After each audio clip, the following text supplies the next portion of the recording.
In this video, I'll talk about the topic of leasing back your home after the closing and why this can significantly lower your stress in the entire transaction. First, let me tell you what 90+% of the realtors will tell you the process needs to be in order to get your home closed.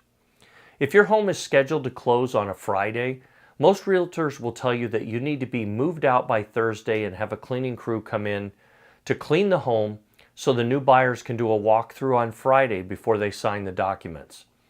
This puts a huge amount of stress and risk on you to move out prior to the transaction closing. Let me tell you a brief but true story on one of my listings that was under contract a few years ago. All was going well in the transaction, the loan was looking good, and everyone believed the transaction was headed to a successful close.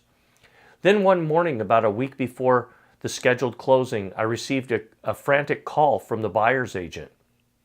He said he had just found out that his client had been in a fatal car accident the night before and didn't know what to do.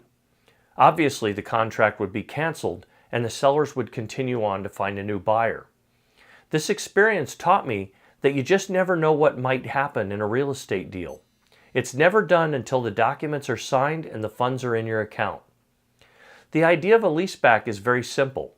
You as the seller lease the home for a short period of time after the transaction is closed. When the deal is closed and funded, it's funny how fast you can actually move, but having a week or 10 days after the closing reduces your stress greatly.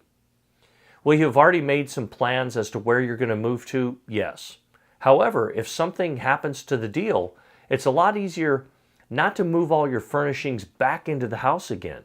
Trust me, knowing that the deal is closed and your money is in your account makes the stress of getting the home sold significantly lower.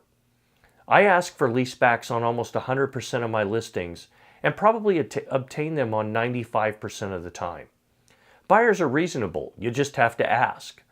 I hope you found this video helpful. Buyers will normally be very reasonable if you ask for what makes the deal work for you. Don't be afraid to press your agent to ask. They may be the ones uncomfortable with the idea, but it's never really presented to be a problem. Thanks a lot and take care.